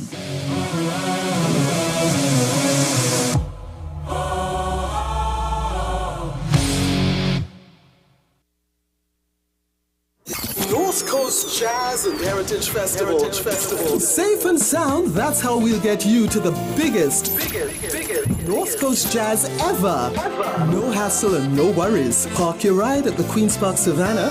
Hop on board a safe and secure shuttle with your $100 return fee, and that's it. Service begins at 10 a.m. through 1 p.m. and returns from festival grounds from 7 p.m. Park and ride, a $100 return fee, first come, first go shuttle service to festival grounds Blashy shares. No hassle and no worries. North Coast Jazz, May 27th. Born here. Played here. Tickets available at Crosby's, Extra Foods Endeavour, Shogunas Main Road, Sangre Grande, Arima, Grand Bazaar, Mart's Liquor Mart, Diego Martin, Kenny's Sports Outlets, Athletes by the Park, and WESN.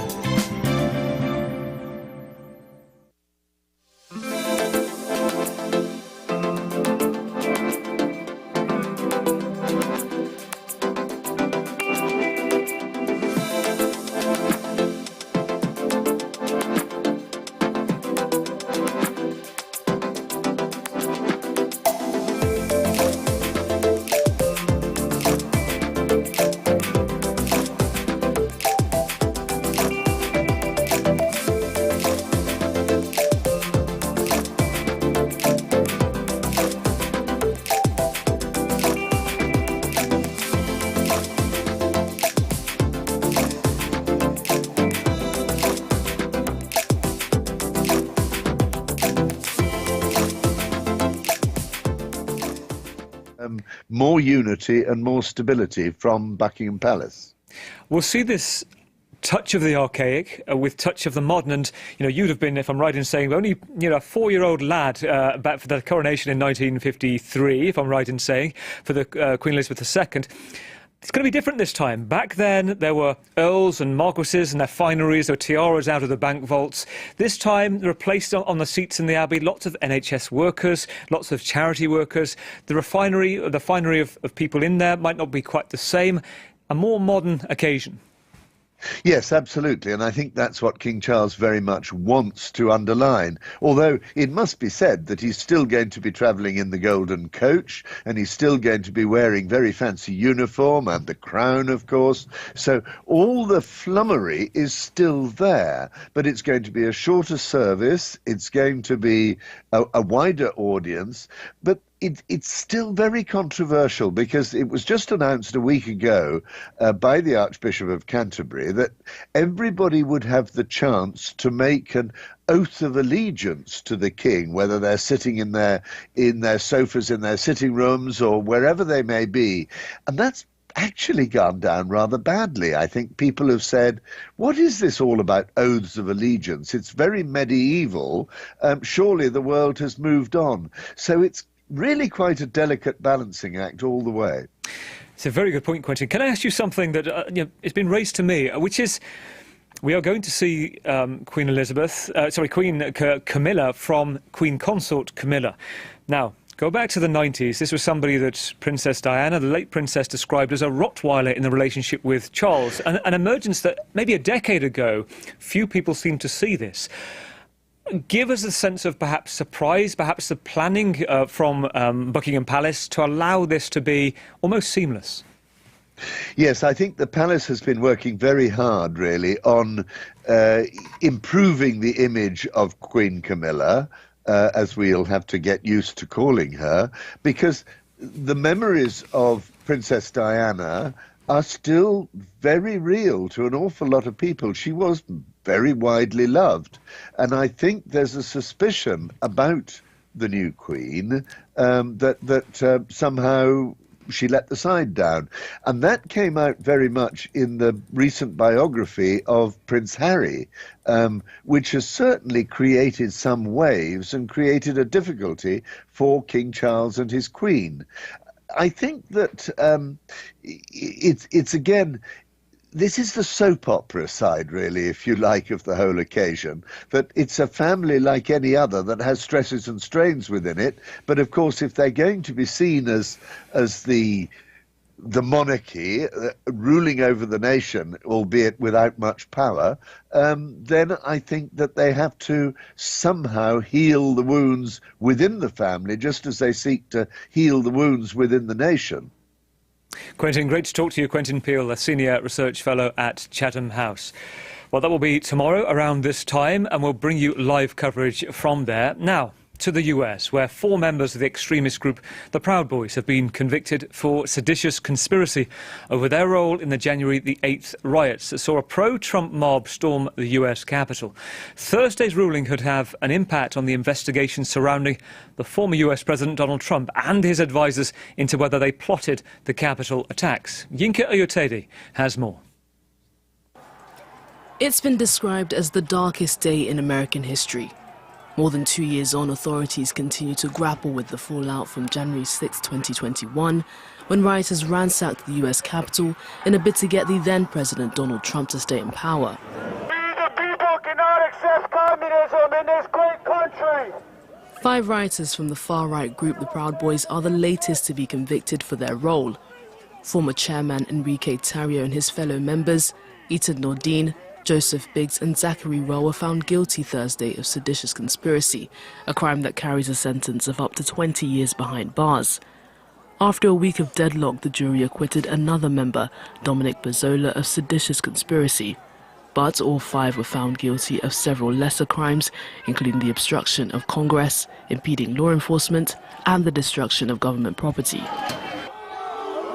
While the defense argued the group is being scapegoated for the events of January 6th, the prosecution described the accused as Trump's army, who were intent on obstructing the peaceful transfer of power. Thursday's ruling could have far-reaching effects. This conviction could embolden prosecutors, and particularly Special Counsel Jack Smith, whose prosecutors are investigating former President Donald Trump's involvement in the January 6th attack on the U.S. Capitol, particularly looking at whether Trump may have instigated or played some role in the attack itself. Do you swear or affirm on the penalty of... The judgment comes after 2 leaders of another extremist group, the Oath Keepers, were found guilty of seditious conspiracy last year. The conviction is extremely rare in the US, and experts say that with Thursday's judgment, authorities hope extremists will be deterred from committing political violence. And for those just joining us here on France 24, here's a reminder of today's headlines. Serbia's president announces new gun control measures after 2 mass shootings in the country in as many days. Police have arrested a suspect after a manhunt to find the gunman who killed 8 people in a drive-by shooting across several villages on Thursday. On Wednesday, a teenager killed 9 people at a Belgrade school. A diplomatic spat intensifies between European neighbours. Italy's foreign minister cancels a Paris engagement after the French interior minister criticised Italian efforts to curb migration. And world leaders and dignitaries are arriving from around the world in the UK ahead of the royal coronation tomorrow. King Charles will be anointed and crowned at Westminster Abbey, and there'll be millions watching around the world on TV. It'll be a welcome distraction for this man, Prime Minister Rishi Sunak, whose Conservative Party is suffering heavy losses at the local elections. Well, staying with the UK and the coronation in the next 24 hours, Charles III, the oldest monarch in British history to wear the crown after spending 7 decades in the shadows of his mother, the late Queen Elizabeth II, probably the longest apprenticeship for a royal in history. He became deeply unpopular in the 90s after his divorce from Princess Diana. But since then, Charles has somewhat climbed back into public favour and his once controversial second wife, Camilla, by his side. Well, Florence Gaillard and Camille Nedelec tell us more about the new king.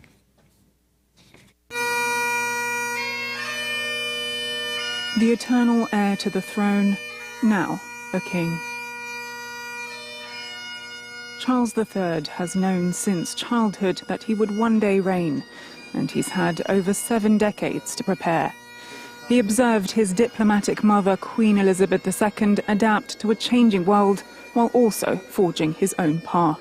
He was the first one of the Windsors to get a degree. He went to Cambridge. He dived into his books, ethnology, ethnography.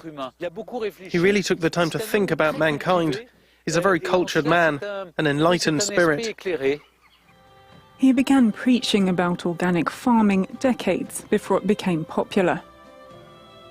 Eyes and hopes of the world are upon you, to act with all dispatch and decisively, because time has quite literally run out. Very early on, he developed a sense of climate awareness. 40 years ago, he was one of the first. Some people thought him a little crazy. He spoke to the trees, to the plants. He wanted to apply the permaculture approach before anyone else did. To put his ideas into practice, he built a model town in Dorset, where his farms sell organic produce to the local markets. Some of the revenue from these business ventures then go towards financing his charitable foundations. In the 70s, he founded the Prince's Trust to support disadvantaged youth. And it's all worthwhile, even if just one person has their talent and their potential brought to the surface, and they're able to achieve what they really want to achieve. That's what we're all about. So it was really a question of how to make a difference to people's lives.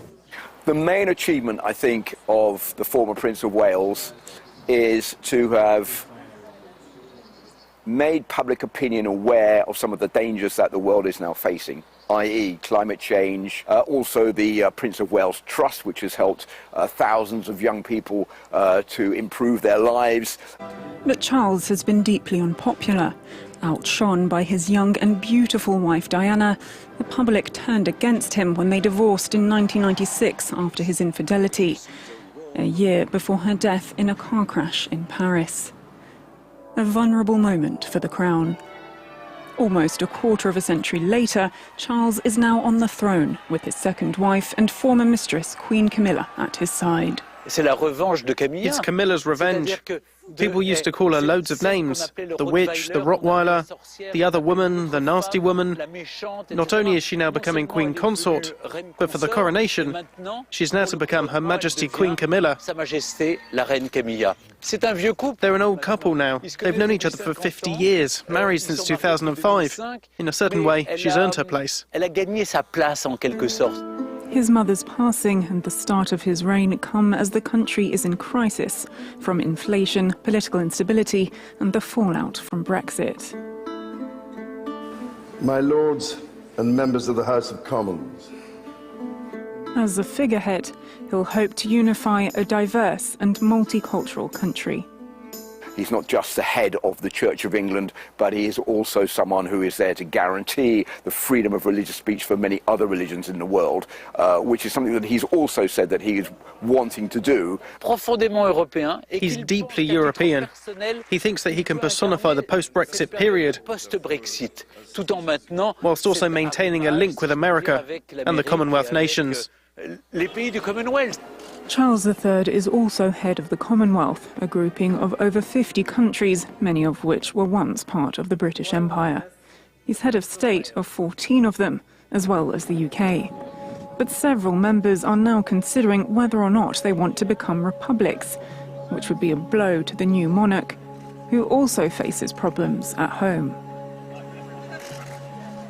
The main challenge for King Charles is the future of the British royal family, its future role, and its popularity amongst the British people. If you look at the latest opinion polls, there is a majority of young people between 18 and 25, over 60%, who are in favour of a republic and no longer in favour of the royal family. The Windsors have been rocked by a sexual abuse scandal involving Prince Andrew and by the high-profile departure of Prince Harry and his wife Meghan, leaving in question just how long this more than a millennia-old British tradition will endure. A look from our focus team at the balancing act for the royal family ahead of the coronation. We'll be live giving you coverage all day tomorrow on France 24. Stay with us and we'll be back with the news here in a few moments' time.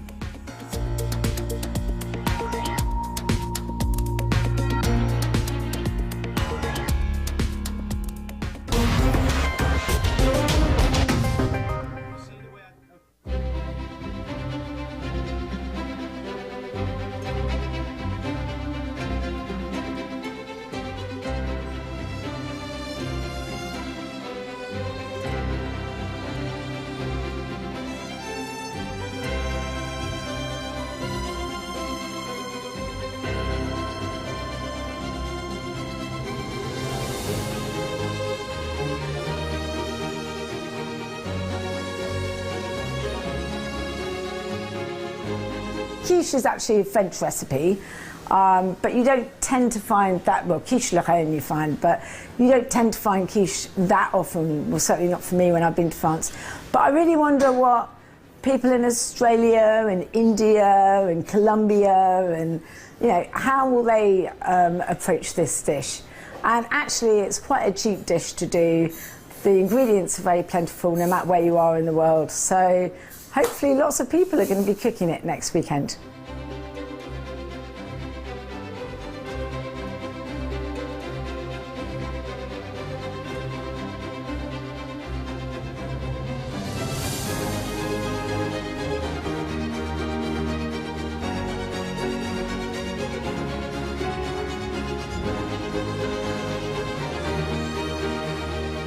I am excited for the coronation. For us, it's the first time it's happened for many, many, many years. It is very exciting from that perspective. And I have to say this, but I believe it, I'm a fan of King Charles, so I'm looking forward to the coronation very much. I think the pageant, the ceremony, the pomp, and the history of it is very important. So yeah, I'm looking forward to it.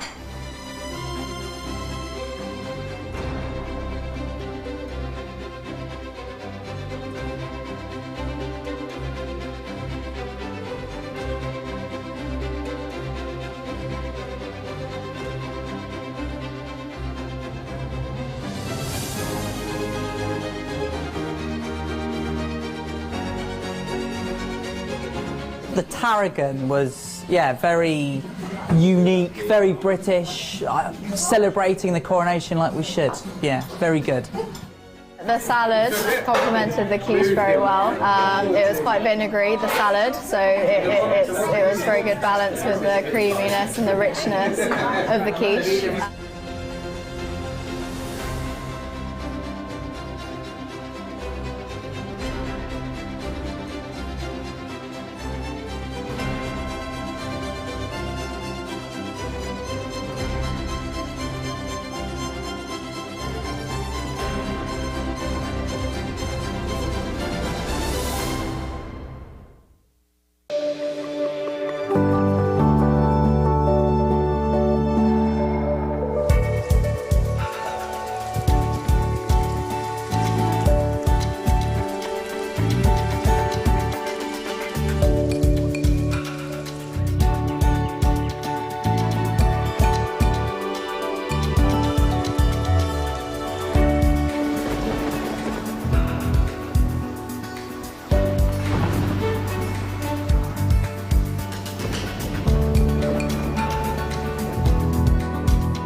Hello and a very good afternoon from the France 24 newsroom. These are the latest headlines for you at 2 p.m. Paris time. WESN.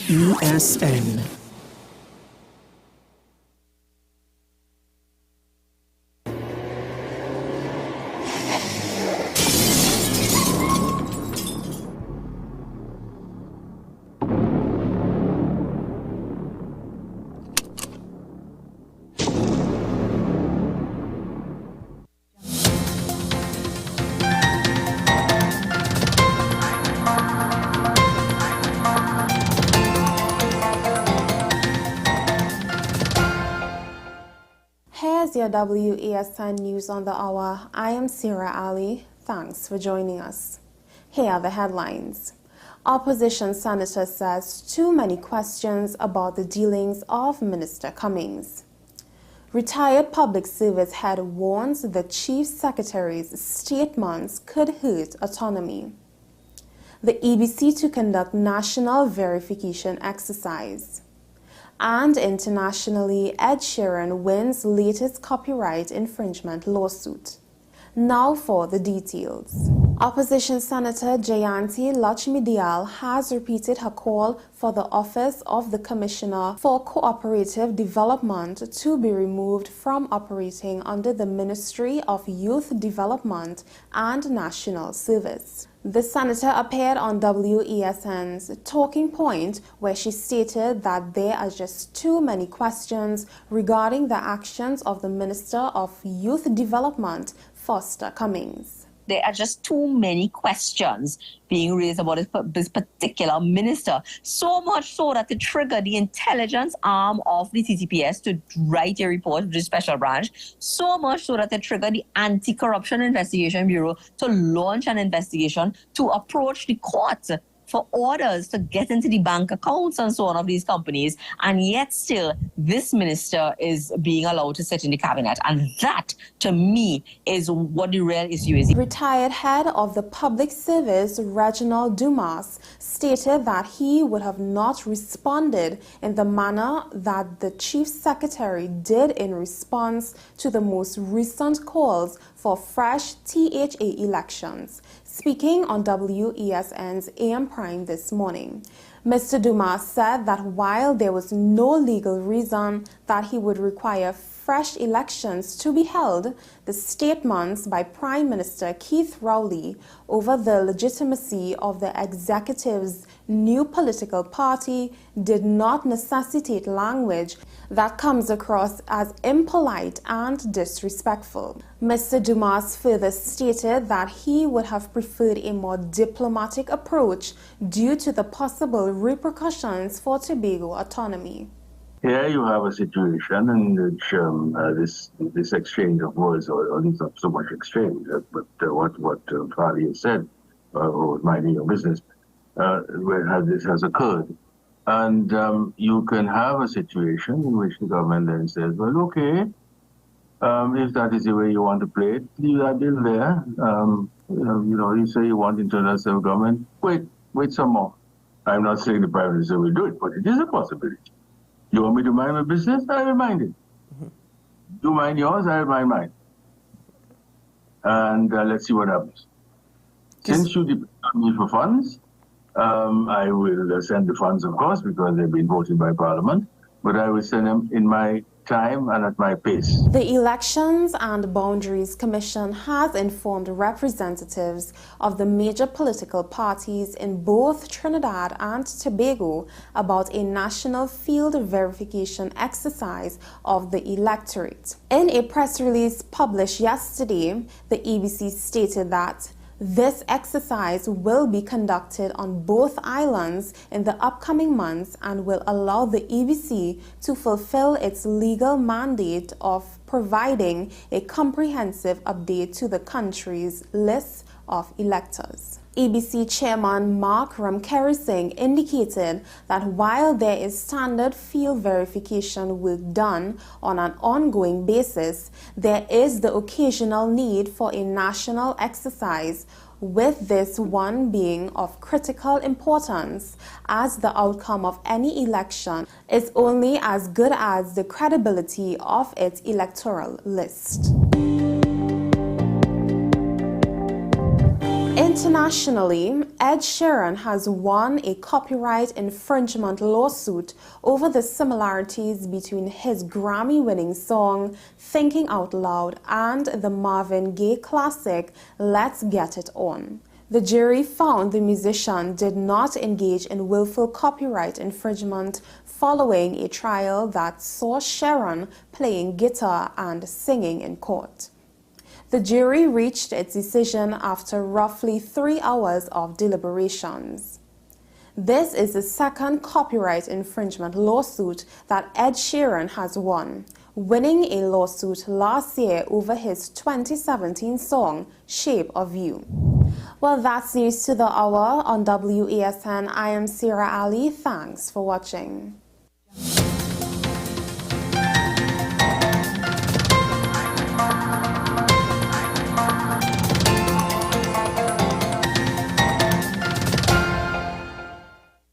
North Coast Jazz and Heritage Festival. Safe and sound, that's how we'll get you to the biggest North Coast Jazz ever. No hassle and no worries. Park your ride at the Queen's Park Savannah.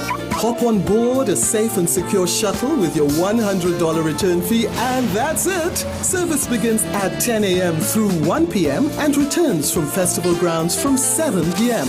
Park and ride, a $100 return fee, first come, first go shuttle service to festival grounds Blashy shares. No hassle and no worries. North Coast Jazz, May 27th. Born here, played here. Tickets available at Crosby's, Extra Foods Endeavour, Shogunas Main Road, Sangre Grande, Arima, Grand Bazaar, Mart's Liquor Mart, Diego Martin, Kenny's Sports Outlets, Athletes by the Park, and WESN. The perfect mix of news, current affairs, talk, debate, mature discussions, comedy and sports. Only at WESN, the content capital. WESN.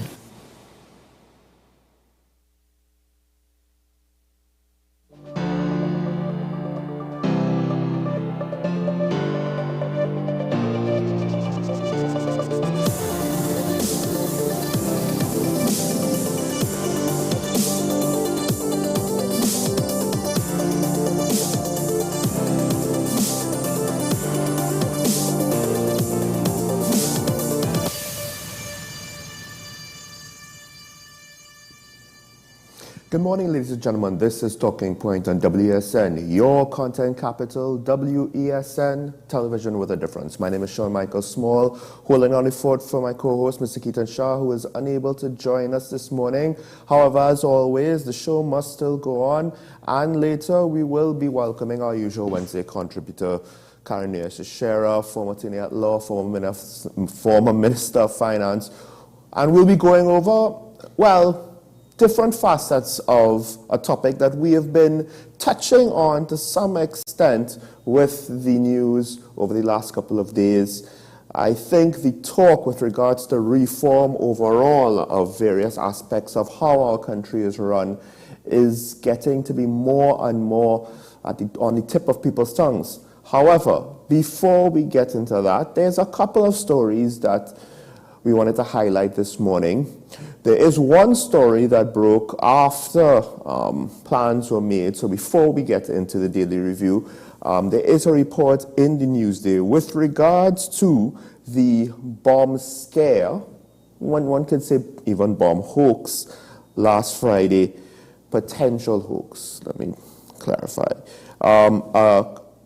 Email service provider, a company named Bmobile, was contacted by our local newspaper, and they responded to queries by basically saying that their service was hacked between April the 25th and April the 28th, and during that time it is reported that they said terrorist emails were sent from its domain.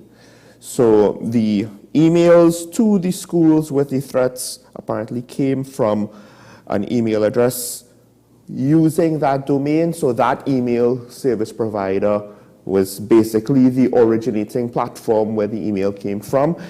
Interesting thing about the company, though, however, is their entire value proposition. What do they offer as a company? It's not just that they offer emails. They offer secure email and cloud storage, putting privacy at the forefront. Basically, off of their website, they say the information in our servers are not stored, sent, or processed in an open form. We do not have access to the user's passwords and encryption keys. All data is encrypted on the client's device and then transferred to us. This means that neither we nor any third party can decrypt the information we store and access the contents of letters or files without the user's knowledge. Now, I am sure their operations are not so simple or straightforward, but the implications of what they have on their own website basically says that you don't necessarily need a hack to potentially send this sort of threatening email from their servers, from their service. So it's interesting, their response. It could be damage control and a little bit of spin. Are they responsible? Technically, no. But that's the nature of security versus privacy. The more privacy and individual security of privacy you want to offer somebody, then the harder it is now with regards to ensuring the security of the wider society when you want to look into things and investigate things and trace things, because privacy tends to also make it difficult. Or options, especially on the internet, that deal with privacy tends to make it difficult to both trace certain things, but also, more importantly, to screen certain things. So it's, at the end of the day, back when we had physical mail, it's not as though doing something like this anonymously, that is to say, sending the emails off with the threats, was impossible. It was very much possible then, and it's possible now. It's just that it's interesting, the response from the company where the emails were initially traced to. However, I will just say that at least it shows to some extent our local law enforcement is doing its job, making the inquiries. What can we do, however, to get further information from a company outside of our jurisdiction, because they are from the EU, if my understanding is correct? I'm not entirely sure. I'm not entirely sure, especially since the outcome, well, there was no violence, so it might not necessarily be something that we could insist be put on the front burner for somebody else in somebody else's jurisdiction. However, with that out of the way, let's now start off with the planned stories for the Daily Review.